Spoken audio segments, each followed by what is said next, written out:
Organic compound was prepared by dissolving इतना ग्राम इन 100 gram of water.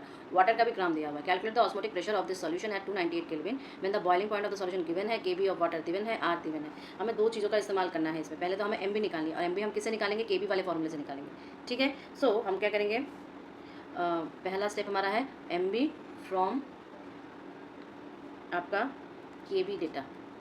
ठीक है, तो कैसे होगा, M B is equal to आपका के बी, सॉरी के बी, ये छोटा वाला के होगा, चलो बंद कर देते हैं।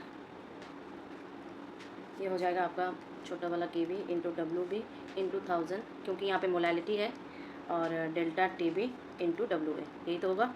तो इसमें देखो सारी वैल्यूज़ क्या क्या दी हुई हैं।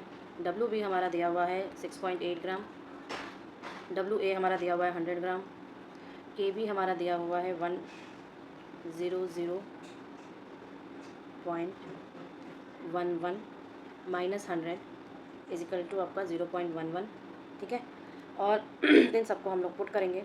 अच्छा, ये जो हमारा था डेल्टा टी बी था, ठीक है, ये डेल्टा टी बी है। बॉइलिंग पॉइंट वाटर का हम लोग जानते हैं 100 डिग्री सेल्सियस होता है। ठीक है, इस वजह से मैंने ये निकाला। अब हम करेंगे क्या, इस वजह से मेरा जो एम बी होगा वो हो जाएगा 0.52 into 6.8 into 1000 divided by 0.11 into 100। ठीक है, तो ये क्या आ जाएगा, लगभग आपके 321.45 के लगभग आ जाएगा। ठीक है, क्लियर है ना। अब ये निकल गया। अब मैं दूसरे, अब सेकंड डेटा का निकाल के हम उसका क्या निकालेंगे बेटा जी, पूछा क्या है कि हमें पाई निकालना है, यानी कि ऑस्मोटिक प्रेशर निकालना है। अब देखो पाई का फॉर्मूला क्या होता है, पाई का फॉर्मूला होता है NRT/V। ठीक है, n निकाल लो, n is equal to 6.8 divided by 321.45। ठीक है, क्योंकि मॉलिक्यूलर मास यहाँ से निकाले। अच्छा, v क्या है, हमारे पास 100 ग्राम है, जो कि लगभग आपके 100 ml के बराबर होता है। ठीक है, जो कि आप बोलोगे कि 0.1 लीटर के बराबर होगा। ml है तो 1 लीटर 1000 से डिवाइड कर देंगे। ठीक है, r हमारे पास क्या होता है 0.082 लीटर ATM पर मोल केल्विन, पर केल्विन ही होता है इसलिए पर के बाद ही लगाया। टेम्परेचर हमारे पास पूछा है 298 केल्विन पर। ठीक है, तो पाई इज इक्वल टू हो जाएगा आपका 6.8 into 0.082 into 298 divided by 321.45 into 0.1। ठीक है, तो ये किसके बराबर हो जाएगा 5.17 ATM प्रेशर के। क्लियर है, ये उसका ऑस्मोटिक प्रेशर है। When 1.5 gram of non volatile solute was dissolve in 90 gram of benzene, the boiling point of the rest, मतलब एलिवेशन इन बॉइलिंग पॉइंट हो रहा है यहाँ पे, समझ रहे हो। तो मैंने आपको कल भी बोला था कि एक आपके न्यूमेरिकल के साथ एक आपको सब्जेक्टिव जोड़ दिया जाएगा। देखो बी वाला सब्जेक्टिव, ए वाला न्यूमेरिकल है, ये बेस्ड किसके ऊपर, एलिवेशन इन बॉइलिंग पॉइंट के ऊपर। तो देखिए हम जानते हैं कि delta T B is equal to क्या हो जाएगा, यहाँ पर दोनों बॉइलिंग पॉइंट दिया हुआ है, तो टेम्परेचर दिया हुआ है, तो 353.93 माइनस 353.23, तो इसको माइनस करने पर हमारे पास लगभग 0.7 केल्विन आ रहा है। ठीक है, अब मोलैलिटी, क्योंकि boiling depression in freezing point and elevation in boiling point molality के ऊपर डिपेंड करती है, तो हम कहेंगे कि मोलैलिटी ऑफ द सॉल्यूशन क्या हो जाएगा, m क्या हो जाएगा बेटा जी 1.5 divided by M B upon 90 into 1000, यही तो होगा, यही तो होगा, क्योंकि ग्राम में सारी चीज़ें हैं, 1000 से मल्टीप्लाई करेंगे तो ये हो जाएगा 1.5 divided by 1000 upon M B into 90, M B into 90। ठीक है, तो ये लगभग आपका आ जाएगा 150/9 MB। ठीक है, ये आपका आ गया। अब एक रिलेशनशिप जो टीबी का होता है वो अप्लाई करेंगे, तो अप्लाइंग रिलेशन कौन सा, delta T B is equal to K B into M. ठीक है, ये रिलेशनशिप अप्लाई करेंगे, हम करेंगे सब्सटीट्यूटिंग द वैल्यूज़। ठीक है, तो अब वाले इक्वेशन में वैल्यू सब्सटीट्यूट करो तो 0.7 इसकी वैल्यू आई है, 2.52 इंटू 150 डिवाइडेड बाई 9 MB। ठीक है, तो इससे हमें MB की वैल्यू क्या मिलती है बेटा, 2.52 into 150 divided by 0.7 into 9 is equal to, ये लगभग आपके 60 ग्राम पर मोल आ जाएगा। ठीक है, लेकिन बाद में क्या बोला, fruits and vegetables that have dried up are placed in water they swell and return to the original form, why, वो टेम्परेचर इंक्रीज और एक्सेलरेट द प्रोसेस। तो आप बोलोगे भैया जो फ्रूट और वेजिटेबल्स होते हैं उनको जब वाटर में वो स्वेल हो जाते हैं, क्यों, क्योंकि ऑस्मोसिस के कारण, क्यों, क्योंकि increase in temperature accelerate the process of osmosis. ठीक है, तो मैं बोलूँगी कि ऑस्मोसिस प्रोसेस के कारण, ऑस्मोसिस प्रोसेस के कारण इंक्रीज इन टेम्परेचर इंक्रीजेस या accelerates the process of osmosis process. ठीक है, ये आपके बी का पार्ट आंसर है। ये क्या बोल रहा है कि देखो ये वाला क्वेश्चन जो है 2017 का है। मैंने आपको बोला था ना कंपेयर करते हैं दो सॉल्यूशंस का, वही वाला क्वेश्चन में लाए हैं। ये 10% solution by mass of sucrose in water has a freezing point इतना, ठीक है, फ्रीजिंग पॉइंट दे दिया गया है। अब बोल रहा है calculate the freezing point 10% of glucose in water if the freezing point of the pure is this one, ठीक है, सारी चीज़ें दी हुई हैं। अब क्योंकि ये फ्रीजिंग पॉइंट का मैटर है तो हमें किससे यूज़ करना है, हमें सीधा सीधा अपना मोलैलिटी का फॉर्मूला यूज़ करना है। तो मोलैलिटी का 10/180 और 1000/90 ये तो समझ में आ गया। ये ग्लूकोज का हो गया, ये आपके किसका हो गया, सुक्रोज का हो गया। तो डेल्टा टी एफ क्या होता है, प्योरिटी माइनस जो एलिवेशन हुआ है, ठीक है। तो यहाँ पे ये प्योरिटी वाला देखो, फ्रीजिंग पॉइंट ऑफ प्योर, ठीक है, 10% solution water has the freezing point इतना, तो माइनस कर दिया तो हमें इसका मिला। फिर रिलेशन को मोलैलिटी के साथ मल्टीप्लाई करेंगे, एक बार ग्लूकोज है एक बार आपका सुक्रोज है, तो दोनों को डिवाइड कर देंगे, मोलैलिटी दोनों को डिवाइड कर देंगे, तो एक का पता नहीं है एक का पता है, तो उससे दूसरे का हम निकाल सकते हैं, डेल्टा टी एफ निकाल सकते हैं ना, ठीक है। अब देखो उसने बोला मोलैलिटी क्या होती है बेटा, तो मोलैलिटी जो number of moles present of solute dissolve in आपके पर केजी ऑफ सॉल्यूट बोलो या 1000 ग्राम ऑफ सॉल्वेंट बोलो, बात एक ही है। लेकिन एबनॉर्मल मोलर मास क्या है ये मुझे आपको बताना था। देखो एबनॉर्मल मास वो मास होती है कि आइदर वो हायर हो सकती है आइदर वो लोअर हो सकती है एक्सपेक्टेड वैल्यू या नॉर्मल वैल्यू के, ठीक है। इसी को हम लोग एबनॉर्मल मोलर मास कहते हैं। Such abnormal molar mass is obtained from the calculation of the colligative properties when solid undergoes association. हम करेंगे एक क्वेश्चन भी इसके अभी इस 2 स्लाइड पर, कि या तो मान लो एक सॉल्यूट है एक सॉल्वेंट है, ठीक है। अब सॉल्यूट सॉल्वेंट का अपना अपना कोई मोलर मास होगा, चलो ठीक है। अब दोनों ने क्या किया, सॉल्यूशन बनाया, और सॉल्यूशन में हो सकता है कि वो एसोसिएट्स हो जाए या डिसोशिएट हो जाए, कुछ तो होगा, ठीक है। तो इससे क्या होता है, उनका मोलर मास जो है वो अफेक्टेड होता है, या तो बढ़ा हुआ मिलता है या तो घटा हुआ मिलता है, ठीक है। और इसी चीज़ को ही हम लोग क्या कहते हैं, एबनॉर्मल मोलर मास, ठीक है। तो आप क्या करोगे, पहले ये चीज़ समझ में आ गई ना, क्या किया है हमने इसमें बेटा जी। इसमें मैंने आपको बोला था कि कैसे दोनों का यूज़ करके हम लोग एक पॉइंट का, जैसे इसने निकाला है आपके फ्रीजिंग पॉइंट ऑफ ग्लूकोज का, सुक्रोज और ग्लूकोज का कंपैरिजन दिया है, ठीक है, और एबनॉर्मल मोलर मास दिया है। एबनॉर्मल मोलर मास की मास हमें कभी बढ़ा हुआ कभी घटा हुआ मिलता है, क्योंकि जब वो ये सारी चीज़ें हम लोग कैलकुलेट करते हैं कॉलिगेटिव प्रॉपर्टी से, और हो सकता है कि वो सॉल्यूशन में जाके सॉल्यूट और सॉल्वेंट आपके डाइमराइज हो जाए या एसोसिएट या डिसोशिएट हो जाए, इस वजह से उसके मॉलिक्यूलर मास पर इफेक्ट होता है, ठीक है। एबनॉर्मल मोलर मास या इलेक्ट्रोलाइट सॉल्यूशन। इलेक्ट्रोलाइट सॉल्यूशंस क्या होते हैं, ये बेटा जी बहुत डाइल्यूट होते हैं, और जब ये सॉल्यूट सॉल्वेंट में डिसॉल्व होते हैं तो एक्चुअली इसमें होता क्या है, इसमें होता है कि वो अपने आयंस में डिसोशिएट्स हो जाते हैं, या आप बोलोगे कि आयंस में ऐसे, जैसे कि मान लो कि सिंपल से अगर मैं NaOH बोलूँ, ठीक है, तो ये कैसे हो जाएगा, Na++OH-, ठीक है। ये फॉरवर्ड बैकवर्ड रिएक्शन दोनों करते हैं, ठीक है। अब इसमें क्या होता है, इसमें भी तो एक मोलर हमारा क्या कहते हैं, मोलैलिटी, ये सारी चीज़ें इसमें भी मेजर होती है, इनका भी कंसंट्रेशन होता है, और इससे भी हम लोग कॉलिगेटिव प्रॉपर्टी सारी डिस्कस करते हैं, ठीक है। लेकिन इनकी एक कंडीशंस होती हैं। पहली कंडीशंस क्या होती है, तो सॉल्यूशन शुड बी डाइल्यूट। मैंने अभी पहले ही बोला था कि सॉल्यूशन को क्या होना पड़ता है, बहुत ज़्यादा डाइल्यूट होना पड़ता है। याद करिए, जब मैं वेंट ऑफ फैक्टर भी बोली थी तब भी मैंने आपको यही बताया था, वेंट ऑफ इक्वेशन जो रिलेशनशिप था तब भी मैंने ये बताया था कि सॉल्यूशन बहुत डाइल्यूट होना चाहिए, ठीक है, ओके।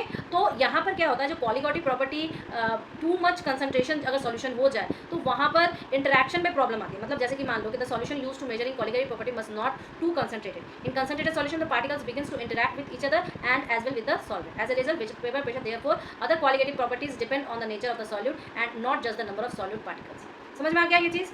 हम लोगों ने कॉलिगेटिव प्रॉपर्टी कितनी सारी पढ़ी है, फ्रीजिंग पॉइंट पढ़ा है, फ्रीजिंग पॉइंट पढ़ा है, फिर हम लोगों ने एलिवेशन ऑफ बॉइलिंग पॉइंट पढ़ा है, ठीक है, फिर वेपर प्रेशर पढ़ा, फिर ऑस्मोटिक पढ़ा, ऑस्मोटिक प्रेशर पढ़ा। ये सारी क्या है, ये सब के सब तो आपके कॉलिगेटिव प्रॉपर्टीज़ है। और कॉलिगेटिव प्रॉपर्टीज़ कौन से प्रॉपर्टीज़ होते हैं, कॉलिगेटिव प्रॉपर्टीज़ होते हैं जो नंबर ऑफ मॉलिक्यूल्स पर डिपेंड करते हैं। अब अगर मान लो मेरे पास अगर ज़्यादा डाइल्यूट सॉल्यूशन नहीं हुआ तो ये इसका मतलब इसका कंसंट्रेशन हाई है, कंसंट्रेशन हाई है, इसका मतलब क्या कि सॉल्यूट के जो नंबर ऑफ पार्टिकल्स होंगे वो ज़्यादा होंगे, और वो क्या करेंगे, भीतर जो आपका इलेक्ट्रोलाइट है उसके भीतर इंटरैक्ट करने लगेंगे आपस में, सॉल्वेंट के साथ भी आपस में भी इंटरैक्ट करेंगे। तो इसका मतलब सिर्फ वो अकेले एक चीज़ पर नहीं बल्कि वो बहुत सारी चीज़ों पर डिपेंड करेगा, बहुत सारे कॉलिगेटिव प्रॉपर्टीज़ पर डिपेंड करेगा। इस वजह से ही सॉल्यूशन को क्या होना चाहिए, बहुत ज़्यादा डाइल्यूट होना चाहिए, ठीक है। पहला पॉइंट ये है।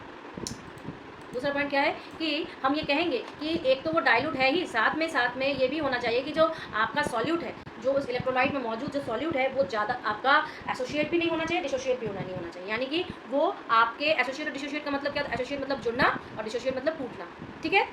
तो वैसी भी सिचुएशन नहीं होनी चाहिए, ठीक है। Non electrolyte solutes colligative property are the non electrolyte solute which do not undergo dissociation और एसोसिएशन इन द सॉल्यूशन। ये आपको बताना पड़ेगा कि उसमें ऐसा कंडीशन। तो therefore the abnormal molar mass are obtained, discuss हम लोग कैसे इसको निकालेंगे वो हम लोग नीचे देखेंगे। लेकिन जब ऐसी चीज़ें नहीं होंगी, मतलब नॉन इलेक्ट्रोलाइट सॉल्यूशंस में कॉलिगेटिव प्रॉपर्टीज जो एबनॉर्मल मोलर मास है, ये जब हम मेजर करेंगे तो हमारे पास सिर्फ और सिर्फ इसी का ही वैल्यूज आएगा, ना कि किसी और चीज़ के इफेक्ट्स आएंगे अदर कॉलिगेटिव प्रॉपर्टीज़ के। ठीक है, अब इसको कैलकुलेट कैसे करेंगे देखते हैं। देखो, जैसे मान लो मैंने बोला कि जो सॉल्यूट पार्टिकल्स है वो एसोसिएट कर रहे हैं, यानी कि the association of the solid particles. अब मान लो मेरे पास Na कोई सिंगल मॉलिक्यूल है और वो एक मॉलिक्यूल में बन गया, मतलब समझ लो ये नंबर ऑफ मोल्स प्रेजेंट है और ये नंबर ऑफ एटम्स प्रेजेंट है।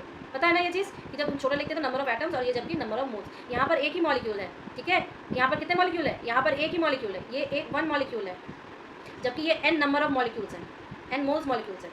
ठीक है, सो हम ये कहेंगे मान लो यहाँ पर एसोसिएशन हो रहा है तो total of number of molecules solution में लेस हो जाएंगे जितने नंबर ऑफ मॉलिक्यूल्स ऐड किए गए हैं। तो कॉलिगेटिव प्रॉपर्टी जो होगी बेटा जी वो क्या हो जाएगी, लोअर हो जाएगी कि नहीं, नंबर संख्या उनकी घट गई, उनकी संख्या घट गई। ठीक है, तो इस वजह से वो क्या कहेगा कि मेरा जो मॉलिक्यूलर मास है वो बड़ा होगा, थियोरेटिकल यही कहेगा कि मेरा मॉलिक्यूलर मास बड़ा होगा। फॉर एग्जांपल अगर मैंने इथेनोइक एसिड को देखा तो इथेनोइक एसिड डाइमर बना लिया, या मैंने बेंजोइक एसिड को देखा तो बेंजोइक एसिड डाइमर बना लिया। ठीक है, डाइमर मतलब क्या, वो एसोसिएट हो गए ना, यहाँ पे दो मॉलिक्यूल्स था लेकिन यहाँ पर एक ही मॉलिक्यूल है, यहाँ पे दो मॉलिक्यूल था लेकिन यहाँ पर कितने मॉलिक्यूल है, एक ही मॉलिक्यूल है, लेकिन ये एक मॉलिक्यूल डाइमराइज्ड है, मतलब डाइमर के फॉर्म में दो आपस में जुड़ गए हैं। इसका मतलब क्या कि जब हम ऐसे देखेंगे तो हमें पता क्या चलेगा, जो मोलर मास है वो डबल हो गया है। समझ रहे हैं, अगर इसका 60 होता तो 120 मिल रहा है, जबकि अगर इसका 244 होता यानी 244 होता तो हमें कितना अगर ये 122 होता तो हमें 244 मिल रहा है। ये कब मिल रहा है, ये डाइमराइज फॉर्म में मिल रहा है, जबकि ये ओरिजिनली होता, ओरिजिनल थियोरेटिकली था। समझ रहे एक बात को, क्या हुआ कि ये डाइमराइज हो गया, एसोसिएट्स हो गए सॉलिड पार्टिकल्स। कौन से पार्टिकल्स एसोसिएट हो गए, सॉल्यूट पार्टिकल्स, इस वजह से ये ऐसा हुआ। ठीक है, अब पहले मैं आपको लिखाऊंगी, आपको लिखना क्या है, अगर मैं लिखना ही चाहूँ तो बोलेंगे कि एक्चुअल मोलर मास माइनस आपका ऑब्जर्व मोलर मास, ठीक है, जो होता है वो एबनॉर्मल मोलर मास होता है, एबनॉर्मल मोलर मास। ठीक है, एबनॉर्मल मोलर मास। और ये क्या होता है, दो वजह से हो सकता है, एसोसिएशन या डिसोसिएशन। ठीक है, एसोसिएशन या डिसोसिएशन। ठीक है, चलो ये दोनों डाइमराइज, जैसे इथेनोइक एसिड डाइमराइज हो गया तो यहाँ पे OH बॉन्ड बन गया इसके, उसी तरह आपका बेंजोइक एसिड क्या है, यहाँ पे डाइमराइज हो गया, ये आपके OH बॉन्ड बने बस। ठीक है, जैसे हम लोगों ने अभी एसोसिएशन का देखा वैसे ही अभी हम लोग डिसोसिएशन का देखेंगे। डिसोसिएशन मतलब क्या, टूटना। तो जैसे ही आपके डिसोशिएट या आयनाइज होंगे अपने कंसिस्टेंट मॉलिक्यूल्स में, जैसे कि मान लो कि AB है, AB डिसोशिएट हुआ A प्लस B-। ठीक है, इससे क्या हुआ, टोटल नंबर ऑफ मॉलिक्यूल्स बन गए ना, जो उस सॉल्यूशन में पार्टिकल्स थे उनकी संख्या बढ़ गई। इसका मतलब क्या कि कॉलिगेटिव प्रॉपर्टीज जो होगी वो लार्ज हो गई, since the colligative properties are inversely proportional to the molar mass, the observe molar mass will be less than the theoretical value. ये तुम्हें ध्यान रखना है कि जो कॉलिगेटिव प्रॉपर्टी होती है वो हमेशा क्या होती है, मोलर मास से इनवर्सली प्रोपोर्शनल होती है। ठीक है, इस वजह से मोलर मास घट जाएगी।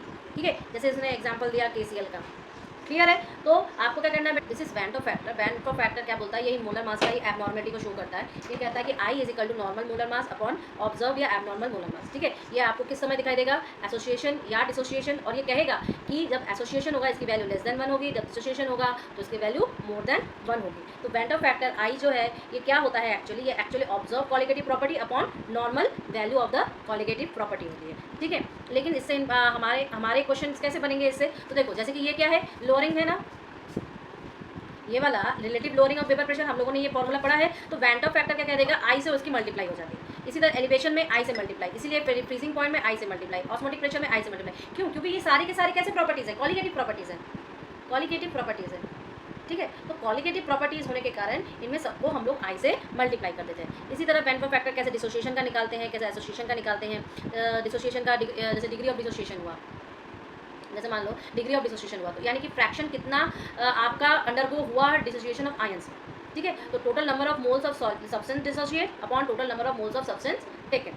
ठीक है, इनका रेशियो होता है। तो इस रेशियो को हम लोग फिर ओवरऑल हमें I ही कैलकुलेट करनी होती है, तो फिर हम लोग I को कैलकुलेट कर लेते हैं वैन ऑफ फैक्टर के फॉर्म में।